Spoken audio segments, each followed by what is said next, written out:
नमस्कार, बिहार तक में आपका स्वागत है और मैं हूँ सुजीत। ठंड बहुत ज़्यादा है, लेकिन हम रास्ते में हैं वाल्मीकि नगर के, जहाँ से कल मुख्यमंत्री नीतीश कुमार अपनी समाधान यात्रा की शुरुआत करेंगे। वो वाल्मीकि नगर के पास सोहरिया पंचायत के दरुआबारी गांव में इस यात्रा की शुरुआत करेंगे और यात्रा की शुरुआत ऐसे होगी कि गांव वालों को वहां इकट्ठा किया जाएगा और उनकी जो समस्याएं हैं वो मुख्यमंत्री नीतीश कुमार सुनेंगे। वैसे तो जनता के दरबार में नीतीश कुमार लगातार जनता की समस्याओं को सुनते रहे हैं, लेकिन उसमें जनता को पटना पहुंच के आकर अपनी समस्याएं सुनानी पड़ती थी। और अब नीतीश कुमार खुद उनके इलाके में जाके, उनके क्षेत्र में जाकर समस्याओं को सुनेंगे। अंतर सिर्फ इतना है। साथ में वो विकास कार्यों का भी जायजा लेंगे कि ज़मीन पर कितना उतर रहा है, जो भी योजनाएं बन रही है सरकार की, उसको ज़मीन पर कितना उतारा जा रहा है, अधिकारी कितना काम कर रहे हैं। ये तमाम तरह की उनकी इस यात्रा के दौरान गतिविधि होगी। वो समीक्षा बैठक भी करेंगे जिलों में। तो अभी तो वाल्मीकि नगर जा रहे हैं, तो निश्चित तौर पर पश्चिम चंपारण जिले के जो अधिकारी हैं वो उस व्यवस्था को दुरुस्त करने में जी जान से लगे हुए हैं। पिछले 2-3 दिनों से ये कार्रवाई चल रही है। दरुआबारी में पूरी व्यवस्था की गई है, वहाँ लोग अपनी समस्याएं कहेंगे। और निश्चित तौर पर एक बात तो है कि अचानक कहीं पहुंच के समस्या सुनना और फिर पहले से तय कार्यक्रम के अनुसार समस्याओं को सुनना, लोगों को समझाया बुझाया भी जा रहा है अधिकारियों की तरफ से। इसीलिए उनके सहयोगी दल जो हैं महागठबंधन में शामिल, हम पार्टी के राष्ट्रीय अध्यक्ष जीतन राम मांझी का कहना है कि इस तरह से व्यवस्था करके कोई समाधान नहीं हो सकता है।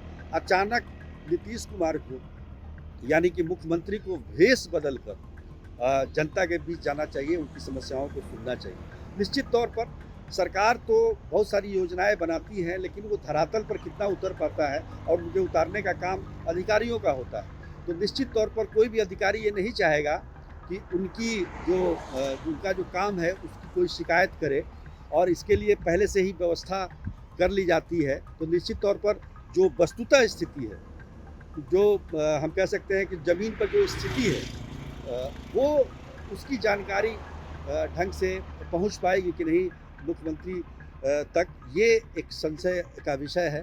और अगर वो अचानक कहीं रुक के किसी से बात करते हैं, उसकी समस्याओं को सुनते हैं, तो ये अलग बात है। लेकिन जहाँ जहाँ अधिकारियों के द्वारा, प्रशासन के द्वारा जो व्यवस्था की गई है, उसमें सही चीज़ निकल कर आना ये कहीं से भी सामान्य नहीं लगता है।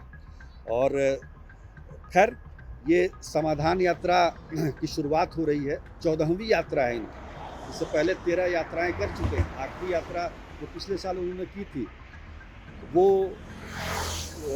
समाज सुधार यात्रा थी, जिसमें शराबबंदी, बाल विवाह और दहेज प्रथा के खिलाफ उन्होंने अभियान चलाया था।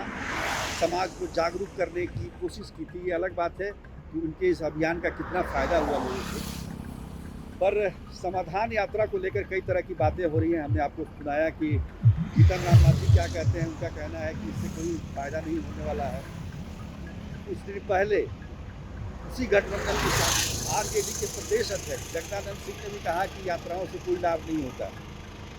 और सबसे बड़ी बात कि प्रशांत किशोर, जो उनके काफ़ी नज़दीकी रहे हैं, उनका कहना है कि ये कोई यात्रा ही नहीं है कि आप अपने सीएम हाउस से निकलकर पहुंचिए और फिर 2-3 लोगों से मिलिए जो पहले से तय किया हुआ है, और उसके बाद उन अधिकारियों से मिलिए जिससे आप रोज़ जो है वीडियो कॉन्फ्रेंसिंग से मिलते हैं, और फिर पटना चले जाइए, फिर दोबारा शुरू कीजिए। तो ये यात्रा है ही नहीं। यात्रा का मतलब है कि लगातार यात्रा होनी चाहिए।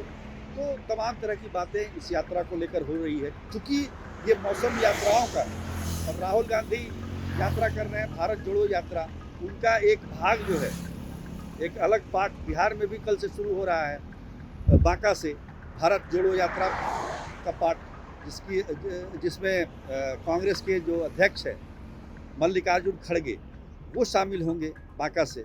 तो यात्राओं का दौर चल रहा है और इसी में ठंड भी पड़ रही है, तो निश्चित तौर पर नीतीश कुमार जितनी भी यात्राएं करते हैं वो इसी महीने में करते हैं और इससे आम जनता की समस्याओं का कितना समाधान होगा, लेकिन अधिकारियों की समस्या ज़रूर बढ़ जाती है, जो गर्म घरों में रहते हैं और हीटर के साए में रहते हैं, उनको दिक्कत हो जाती है। वो कहते हैं कि भाई इस मौसम में यात्रा करने का क्या मतलब है। लेकिन आप देखिए कि मौसम किस तरीके का है, ठंड बहुत ज़्यादा है, पूरे बिहार में पिछले 1 हफ्ते से ठंड का प्रकोप जारी है। सूरज देवता के दर्शन नहीं हैं और वाल्मीकि नगर तो और ठंड जगह है, जो कि एकदम मतलब बिहार और नेपाल के बॉर्डर पे है। गंडक नदी के किनारे जंगल हैं, तमाम तरह के प्राकृतिक सौंदर्य से भरा हुआ वो क्षेत्र है। लेकिन एक बात की दाद देनी पड़ेगी कि नीतीश कुमार जब भी यात्रा शुरू करते हैं तो वो चंपारण से ही करते हैं। आज से नहीं बल्कि 2005 से जब उन्होंने पहली अपनी यात्रा की थी न्याय यात्रा, उसकी भी शुरुआत उन्होंने चंपारण से ही की थी।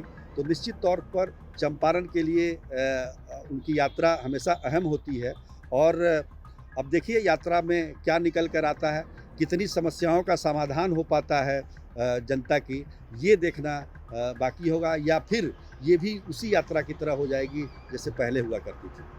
आज के लिए बस इतना ही, तब तक के लिए नमस्कार।